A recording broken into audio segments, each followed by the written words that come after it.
નમસ્કાર વિદ્યાર્થી મિત્રો, વિમળા વિદ્યાલય ઈ ક્લાસીસમાં આપનું હાર્દિક સ્વાગત છે। ધોરણ 3 વિષય પર્યાવરણ અથવા આસપાસ, એમાં પ્રકરણ પાઠ કયો હતો બાળકો? તો 10મો, રસોડાની વાત, એના વિશે આપણે સમજીશું।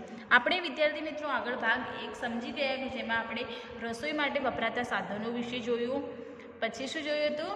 તો કાચી ખાઈ શકાય તેવી વસ્તુઓ, રાંધીને ખાઈ શકાય તેવી વસ્તુ, અને કાચી અને રાંધીને બંને ખાઈ શકાય તેવી વસ્તુઓના નામ આપણે જોયા હતા।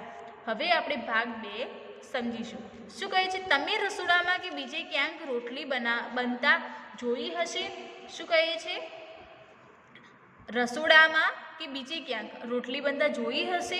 તો બાળકો, તમારા ઘરે રસોઈ બનતી હશે, એમાં રોટલી પણ હોય જ, એટલે એ રોટલી બનાવતા તમે જોઈ હશે, અથવા તમે બીજે ક્યાંક ગયા હો તો ત્યાં પણ તમે રોટલી બનાવતા જોઈ હશે। આ માટે વાસણમાં લોટ લઈ આ લોટમાં પાણી ઉમેરવાનું, લોટ અને પાણીનો કણક બાંધી મસળવાનો, કણકમાંથી નાના ગુલ્લા બનાવવાના, તેને વણીને રોટલી બનાવવાની, રોટલી કે રોટલો ગેસ પર તવી પર મૂકીને શેકવાની। આવા અનેક પ્રયત્નો પછી રોટલી આપણી થાળી સુધી પહોંચે છે। શું કહે છે બાળકો? આ કઈ પ્રવૃત્તિ આપણને આપેલી છે? તો કે રોટલી કઈ રીતે બને એ પ્રવૃત્તિ અહીં આપણને બતાવી છે। તો રોટલી કઈ રીતે બને બાળકો? તમને ખ્યાલ હશે જ। અમુક બાળકોને તો અમુક છોકરીઓને તે લોટ બાંધતા પણ આવડતો હશે ને રોટલી બનાવતા પણ આવડતી હશે। તો બાળકો, આપણે પહેલાં રોટલી બનાવીએ એ પહેલાં આપણે શું કરીએ? તો એક વાસણમાં આપણે લોટ લઈએ। શું લઈએ? તો લોટ લઈએ, અને આ લોટમાં આપણે થોડું પાણી અને મીઠું ઉમેરીએ। આમાં મીઠું નથી લખેલું, પરંતુ બાળકો, રોટલી મોળી એટલે કે ફીકી મોળી આપણને પસંદ હોય નહીં, એમાં મીઠું નાખવું જ પડે। તો એ લોટમાં આપણે પાણી ઉમેરીએ અને મીઠું નાખીએ, પછી એ બંનેનું મિશ્રણ કરીએ અને લોટ અને પાણીનો કણક બાંધી મસળવાનું।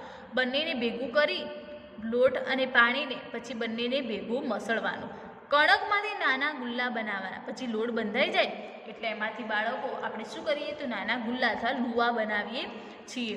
તેને વણીને રોટલી બનાવવાની। એક ગુલ્લા બનાવ્યો હોય એને આપણે ઓરસ અને વેલણનો ઉપયોગ કરીને વણીને રોટલી બનાવીએ છીએ। રોટલી કે રોટલો ગેસ ઉપર તવી મૂકીને શેકવાની। શું કહે છે? આપણે જે રોટલી કરી હોય તો એ, અથવા રોટલો બનાવ્યો હોય તો એને ગેસ ઉપર મૂકીને શેકવાની હોય છે। આવા અનેક પ્રયત્નો પછી રોટલી આપણી થાળી સુધી પહોંચે છે। શું કહે છે? કે આવા અનેક પ્રયત્નો કરીએ ત્યારે રોટલી આપણા સુધી પહોંચે છે। જુઓ અને લખો। રસોડામાં જઈ રસોઈ બનાવવાની રીતનું અવલોકન કરો। આ માટે શું શું કર્યું? પહેલાં તો આપણે વાનગીનું નામ, પછી શું જરૂર પડે એ લખવાનું, અને તમે શું શું કર્યું એ આપણે લખવાનું છે।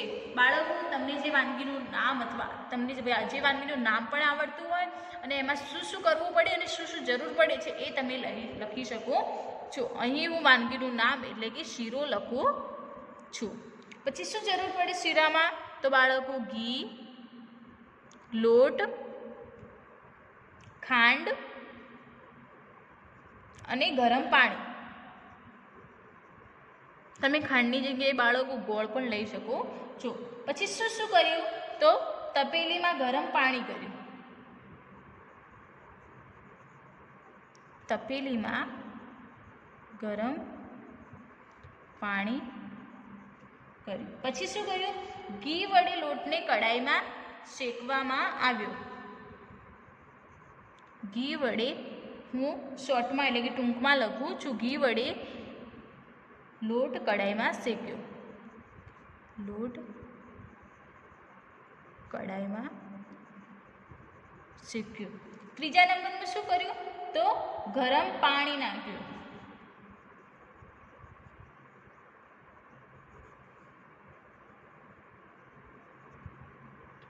પછી ચોથા નંબરમાં બરાબર હલાવવામાં આવ્યું। બરાબર હલાવ્યું કે જેથી બંને મિક્સ થઈ જાય। પછી પાંચમા નંબરમાં ઘી છૂટું પડે એટલે તેમાં ખાંડ નાખવામાં આવી। ઘી છૂટું પડે એટલે ખાંડ નાખી। પછી ખાંડ ઓગળી જાય ત્યાં સુધી રાખ્યું। ખાંડ ઓગળે ત્યાં સુધી રાખ્યું. શીરો તૈયાર થઈ ગયો. શીરો તૈયાર થયો.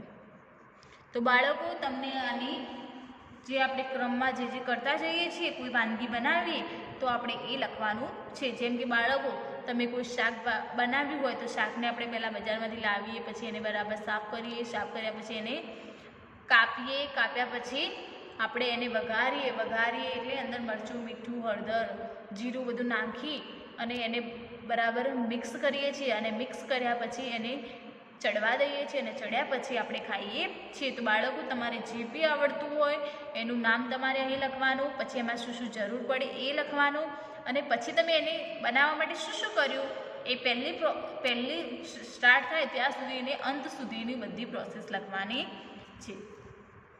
પછી શું કહે છે, તમે જોયું કે ઘણી બધી વાનગીઓ અલગ અલગ રીતે બને છે. કેટલીક શેકીને, કેટલીક તળીને અને કેટલીક બાફીને પણ બનાવાય છે. તો બાળકો આપણે અમુક વસ્તુઓ છે જે શેકીને, આપણે જોયું કે રોટલી આપણે શેકીને બનાવીએ છીએ, પછી પરોઠા બનાવતા હોઈએ તો આપણે પરોઠા પણ શેકીને બનાવીએ છીએ. પછી કેટલીક તળીને, ભજીયા આપણે તળીને બનાવીએ, પૂરી તળીને બનાવીએ, એ વાનગીઓ છે આપણે તળીને બનાવીએ છીએ. પછી કેટલીક બાફીને પણ બનાવાય છે. તો બાળકો આપણે પાણીપુરી બનાવી હોય તો આપણે બટાકા અને ચણા પહેલાં બાફવા પડે છે. એવી રીતે ઘણી વાનગીઓ હોય છે જે આપણે બાફીને બનાવવાની હોય છે. પછી શું કહે છે, વિચારો અને લખો. રાંધવાની અમુક રીતો આપેલી છે. આ દરેક રીતથી બનેલી વાનગીઓના બે નામ લખો. હજુ થોડી વધારે વાનગી બનાવવાની રીત ઉમેરો અને ઉદાહરણ આપો. શું કહે છે કે અમુક આપણને રાંધવાની રીતો આપેલી છે અને એ રીતથી બનતી વાનગીઓના બે નામ આપણે લખવાના છે. તો અહીં વાનગી બનાવવાની રીત અને વાનગીના નામ એ બે ખાના આપેલા છે. તો શેકવાથી, બાળકો શેકવાથી કઈ કઈ વાનગી બને, તો રોટલી અને ભાખરી.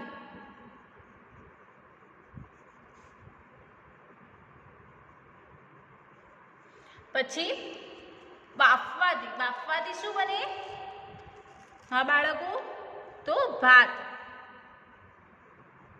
અને ખમણ. ઢોકળા પણ બાળકો બનતા હોય છે. પછી તળવાથી કઈ વસ્તુ બને, તો પૂરી, સમોસા અને ભજીયા. પછી ગરમીથી શેકેલી અને ભૂંજવાથી, ગરમીથી શેકવાનું જે આપણે કહીએ છીએ કે લાકડા આપણે ચૂલા ઉપર અમુક વસ્તુ ગરમીથી શેકતા હોઈએ છીએ, તો એ જે કોલસા હોય છે એની ઉપર શેકીને આપણે શું બનાવીએ છીએ, તો પાપડ અથવા ચણા.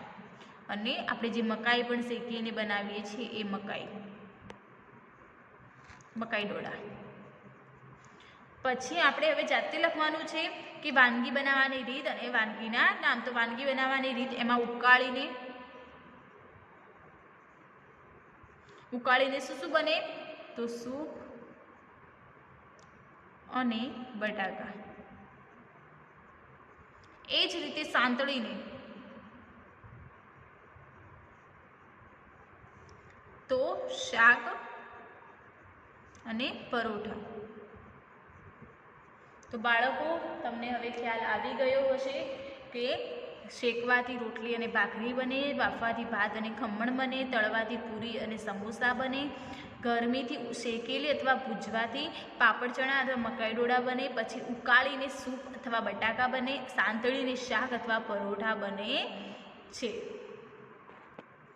હવે છે વિચારો અને લખો. તમારા ઘરમાં રસોઈ બનાવવા માટે કયું બર્તન વપરાય છે, બાળકો? આપણા ઘરમાં રસોઈ બનાવવા માટે આપણે કયું બર્તન વાપરીએ છીએ, તો મારા ઘરમાં રસોઈ બનાવવા માટે ગેસ સિલિન્ડરમાંનું એલપીજી બર્તન વપરાય છે. શું વપરાય છે બાળકો? આપણા ઘરે બધા આપણે ગેસની સગડી હોય છે એનો ઉપયોગ કરતા હોઈએ છીએ. એટલે એ ગેસમાં શું હોય છે, તો એલપીજી નામનું બર્તન હોય છે. શું હોય છે બાળકો? તો મારા ઘરમાં રસોઈ બનાવવા ગેસ સિલિન્ડરમાંનું એલપીજી બર્તન હોય છે. પછી તમારી નોટબુકમાં ચિત્ર દોરો અને તેના નામ લખો. પછી આપણે જેનો ઉપયોગ કરતા હોઈએ એનું ચિત્ર દોરવાનું છે અને એનું નામ લખવાનું છે. પછી નીચે આપેલા ચિત્રો ઓળખો અને તેમના નામ લખો. આપેલા ચિત્રોની યાદી સાથે જોડો. એક કરતાં વધારે વસ્તુઓ પણ સાથે જોડાઈ શકે છે. શું કહે છે? એક કરતાં વધારે વસ્તુ સાથે પણ એ જોડાઈ શકે છે. જેમ કે આ પહેલો આપણને બાળકો શું આપેલો છે? તો ચૂલો. શું નામ છે એનું? ચૂલો. પહેલાં આપણે બધાના નામ લખી દઈએ. પછી આ શું છે? તો કોલસાની સગડી.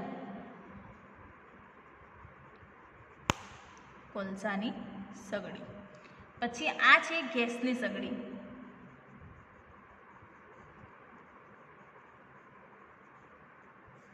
આ શું છે બાળકો? તો સૂર્ય કુકર.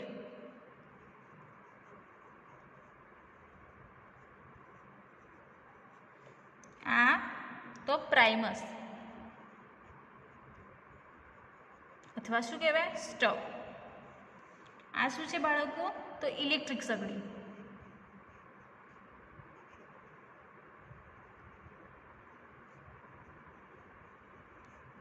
શું શું હતું બાળકો? તો આ છે ચૂલો, આ છે કોલસાની સગડી, આ છે ગેસની સગડી, આ કુકર, સૂર્ય કુકર, આ પ્રાઇમસ અને આ ઇલેક્ટ્રિક સગડી આપણને આપેલી છે. હવે આપણને એમાં શું વપરાય એને ચાલુ એટલે કે સળગાવવા માટે આપણે શું વાપરીએ? તો એના સાથે આપણે જોડવાનું છે. તો જેમ કે છે કે ચૂલો, તો ચૂલો સળગાવવા માટે આપણે શું વાપરીએ છીએ બાળકો? તો લાકડા. શું વાપરીએ છીએ? લાકડા. પછી ચૂલો સળગાવવા બીજું પણ શું વપરાય બાળકો? તો કેરોસીન વપરાય નહીં, કોલસા વપરાય નહીં, વીજળી વપરાય નહીં, ગેસ વપરાય નહીં, સૂર્યપ્રકાશ પણ ના વપરાય, પરંતુ છાણાનો ઉપયોગ કરતા હોય છે. ચૂલો સળગાવવા માટે બીજું શું વપરાય? તો છાણા. એ જ રીતે કોલસાની સગડી. તો પહેલાં બાળકો કોલસાની તો જરૂર પડવાની જ છે, કોલસાની સગડી છે એટલે. અને બીજું કોલસાની સગડીની અંદર આપણે છાણા પણ ઉમેરી શકીએ છીએ.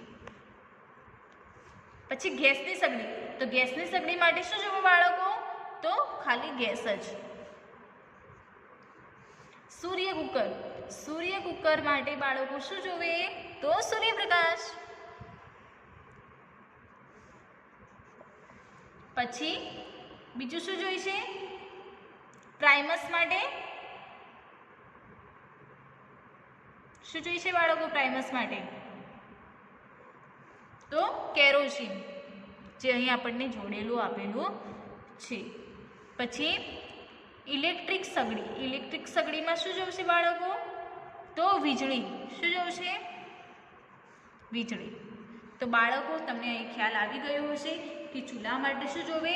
તો લાકડા અને છાણા. કોલસાની સગડી માટે કોલસા અને છાણા બંનેનો ઉપયોગ કરી શકીએ છીએ. ગેસની સગડી માટે ગેસ જોઈએ. સૂર્ય કુકર માટે સૂર્યપ્રકાશ જોઈએ. પ્રાઇમસ માટે કેરોસીન જોઈએ અને ઇલેક્ટ્રિક સગડી માટે વીજળીની જરૂર પડે છે. હવે શું કહે છે? મગની વાંચો અને કરો. મગને આખી રાત પાણીમાં પલાળી રાખો. સવારે પલાળેલા મગને ભીના કપડામાં વીંટાળીને ઢાંકી દો. શું કહે છે? મગને આપણે થોડા મગ લેવાના, એને આખી રાત પાણીમાં પલાળી નાખવાના. પછી સવારે આપણે જે પલાળેલા મગ હોય એને ભીના કપડામાં વીંટાળી અને ઢાંકી દો. પછી એક દિવસ પછી શું તમને કોઈ ફેરફાર દેખાય છે? બાળકો તમે આ પ્રવૃત્તિ તમારા ઘરે કરી શકો છો. તમે આટલા થોડા મગ લેવાના અને આખી રાત પાણીમાં પલાળી રાખવાના અને સવારે એ મગ છે એને ભીના કપડામાં વીંટાળીને ઢાંકી દો અને એક દિવસ પછી શું તમને કોઈ ફેરફાર દેખાય છે? તો બાળકો આપણને એક દિવસ પછી આપણને ફેરફાર દેખાશે. શું કે હા, એક દિવસ પછી મગ પોચા અને ઉગ્યા હોય તેવા દેખાય છે. આને ફણગાવેલા મગ કહેવાય છે. શું કહેવાય બાળકો? આપણે મગને આખી રાત પાણીમાં પલાળી રાખવાના. બીજા દિવસે સવારે એ મગને ભીના કપડામાં વીંટીને મૂકી દેવાના અને એક દિવસ પછી એ મગને આપણે ખોલીને જોવાના કે શું ફેરફાર છે. તો મગ પોચા અને થોડા ઉગ્યા હોય એવા લાગતા હોય છે અને એને આપણે કેવા મગ કહીએ છીએ? તો ફણગાવેલા મગ કહીએ છીએ. બાળકો તમે આ મગને થોડા વઘારીને પણ ખાઈ શકો છો, જે તમને વધારે ટેસ્ટી લાગશે. તૈયાર થયેલ મગમાં ડુંગળી, ટામેટાં, મીઠું અને લીંબુનો રસ ઉમેરો અને ભેળવો. તમારા મિત્ર સાથે મગની મજા માણો. જુઓ બાળકો, એ જ અહીં કહ્યું છે કે તૈયાર થયા હોય મગ, જે થોડા ઉગેલા અને પોચા હોય એટલે ફણગાવેલા મગ જે તૈયાર થયા છે એમાં તમે ડુંગળી, ટામેટાં, મીઠું અને લીંબુનો રસ ઉમેરીને તમે તમારા મિત્ર સાથે મગની મજા લઈ શકો છો. તો બાળકો તમે આ પ્રવૃત્તિ તમારા ઘરે કરવાની રહેશે. થોડા મગ લેવાના, એને રાત્રે પલાળી નાખવાના, બીજા દિવસે સવારે એ મગને ભીના કાપડમાં વીંટીને મૂકી દેવાના અને ફરી બીજા દિવસે એક દિવસ ગયા પછી એ મગને ડુંગળી, ટામેટું, મીઠું અને લીંબુનો રસ નાખીને ભેળવી અને તમારા મિત્ર સાથે મગની મજા લેવાની રહેશે. જુઓ અને લખો, તમે રાંધ્યા વગર શું શું બનાવી શકો? આપણે રાંધ્યા વગર શું શું બનાવી શકીએ બાળકો? તો એક એમાં લીંબુ પાણી પીવું છે. પછી એની અહીં બધી પ્રક્રિયા આપેલી છે કે લીંબુ પાણી કરવા માટે શું જોઈએ? તો પાણીમાં ખાંડ ભેળવો, લીંબુનો રસ ઉમેરો, તેને ગાળી લો, લીંબુ પાણી તૈયાર છે. એવી જ રીતે આપણે બીજી 2 રાંધ્યા વગર બનાવી શકાય તેવી વસ્તુના નામ લખવાના છે. તો હું લખું છું કે ફળોની ડીશ. શું? ફળોની ડીશ જે આપણે રાંધ્યા વગર બનાવી શકીએ છીએ. તો જુદા જુદા ફળોના નાના નાના ટુકડા કરો. પછી શું કરવાનું? ખાંડ, મીઠું અને ચાટ મસાલો નાખો.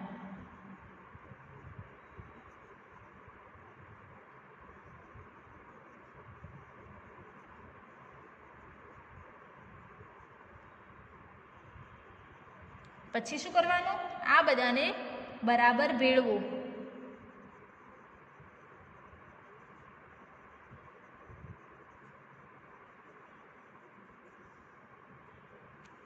પછી ફળોની ડીશ તૈયાર છે.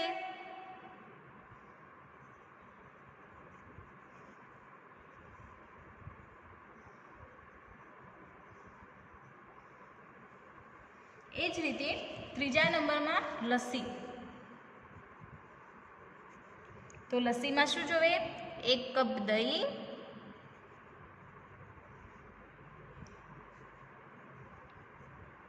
તેમાં ખાંડ નાખવાની,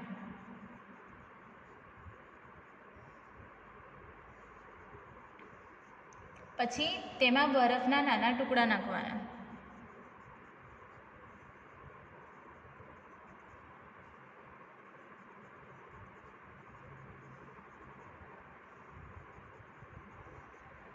પછી આ બધાને મિક્સરમાં ભેગા કરી એકરસ કરવાનું.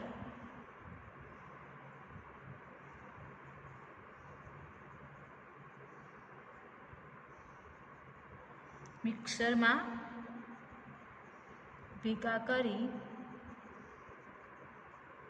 એકરસ કરો. લસ્સી તૈયાર છે.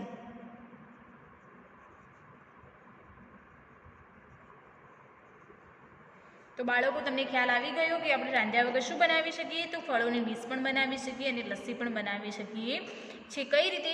તો ફળોની ડીશમાં આપણે જુદા જુદા ફળોના નાના નાના ટુકડા કરવાના, પછી એમાં ખાંડ, મીઠું અથવા ચાટ મસાલો તમે નાખવાનો, પછી આ બધાને બરાબર ભેગું કરવાનું અને પછી ફળોની ડીશ પણ તૈયાર થઈ જાય છે. એ જ રીતે લસ્સી, 1 કપ દહીં લેવાનું, તેમાં ખાંડ નાખવાની, પછી બરફના નાના નાના ટુકડા નાખવાના અને એને મિક્સરમાં મિક્સ કરીને બધું એકરસ કરવાનું, એટલે લસ્સી પણ તૈયાર થઈ જશે. બાળકો, એ રીતે તમે ભેળ પણ બનાવી શકો છો જે રાંધ્યા વગર બને છે. તો બાળકો, અહીં આ રસોડાની વાત એ પ્રકરણ 10 અહીં હું પૂર્ણ કરું છું.